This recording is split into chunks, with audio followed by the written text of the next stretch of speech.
Washington: American carnage appears to be out. Bipartisanship is in. And not everyone is happy about it. When President Trump delivers his first State of the Union address on Tuesday at 9 p.m. ET, his most fervent supporters are anxious that he will squander the most high-profile moment of his presidency with a soft speech that bends more to the predilections of the political establishment in Washington and less to the populist army that sent him there to drain the swamp. Mr. Trump has always veered between ideological extremes in his speeches. He railed against American carnage in his inaugural address last year, then gave a speech to a joint session of Congress a few weeks later that seemed restrained and conventional compared with the chaotic first weeks of his tenure. He has delivered partisan red meat at his campaign-style rallies, promising to rip up NAFTA and demand better treatment for the United States around the world, but at a gathering of the globalist elite in Davos, Switzerland, last week, he spent most of his speech trumpeting the United States as a place to do business. Stephen Miller, the president's senior policy advisor, is in charge of writing this year's address, which could foreshadow the inclusion of the kind of hard-edge, anti-immigrant language that was a hallmark of Mr. Miller's speeches for Mr. Trump during the 2016 presidential campaign.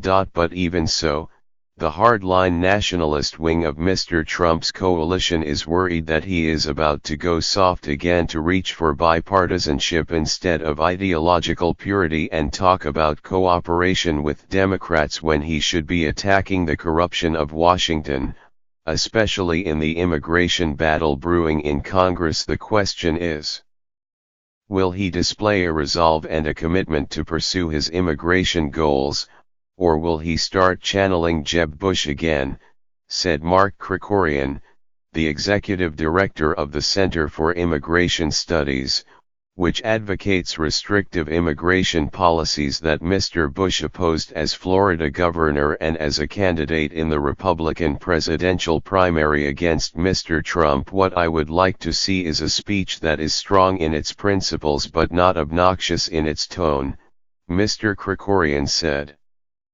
That's something President Reagan always mastered, but Trump hasn't figured out yet. There is reason to think that Mr. Krikorian and other like-minded conservatives are right to be concerned that their preferred version of Mr. Trump will not show up on Tuesday night. State of the Union speeches are always a tug-of-war among White House factions. And White House officials have strongly signaled that this will not be the kind of immigration stemwinder that Mr. Miller is famous for. Instead, they say, it will be optimistic, though officials caution that the ultimate delivery of the speech and whether it follows the script that will scroll through the teleprompter is up to Mr. Trump. Newt Gingrich, the former Republican House Speaker who has advised Mr. Trump, said the president was shifting gears, eager to promote the booming economy and the enactment of his tax plan without combative language that could muddy his message. They're moving a little bit from Trump the fighter to Trump the winner, Mr. Gingrich said Monday. There's more of a sense of, look, I'm the President of the United States. I don't need to pick a fight.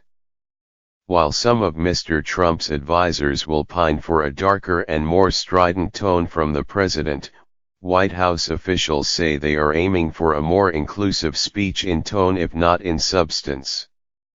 In addition to Mr. Miller, the speech has been put together with Vince Haley, another speechwriter, and Rob Porter, the president's staff secretary, who coordinated input from other parts of the government. At the White House and among Republicans on Capitol Hill, there is a keen awareness that Mr. Trump benefits from extraordinarily low expectations of his ability to stay on message and deliver a coherent speech, given his tendency to ramble off script and insert divisive notes, insulting asides and mystifying non-sequiturs that almost always overshadow the topic at hand. Given that, Officials believe, the president will be judged a success in many quarters as long as he reads faithfully from his script, resisting the urge to respond to perceived slights or settle scores and instead sticking to a positive message that can resonate with a wide swath of Americans. The president is looking forward to the midterm elections in November and his own election in 2020, said Corey Stewart, a Tea Party Trump backer from Virginia who is running for Senate in the state. He knows that he's going to have to get his base out, but also expand it by talking about non-red meat issues. Mr. Stewart, who drew national attention in 2007 as a county official for his crackdown on illegal immigration, said Mr. Trump might use Tuesday's speech to seem more moderate on the issue as a negotiating tactic. I'm not going to judge him until there's an outcome, Mr. Stewart said of the immigration debate. He's a master negotiator. He plays with Democrats. I'm going to judge him on what he does in the end.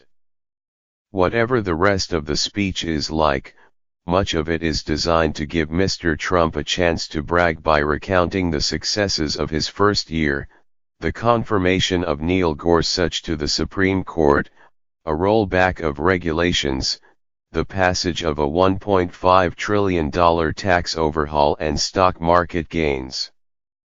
Aides said Mr. Trump did a practice run in the White House map room on Monday afternoon. Representative Jim Jordan of Ohio, an outspoken conservative Republican, said he was willing to accept a more dignified tone from Mr. Trump on Tuesday night as long as the president stuck to the conservative principles that got him elected. I think it's real clear, Mr. Jordan said. Let's keep focused on what the American people sent us here to do, drain the swamp, drain this place, and remember that we work for the families that sent us. If we do that for the next year, we'll be just fine.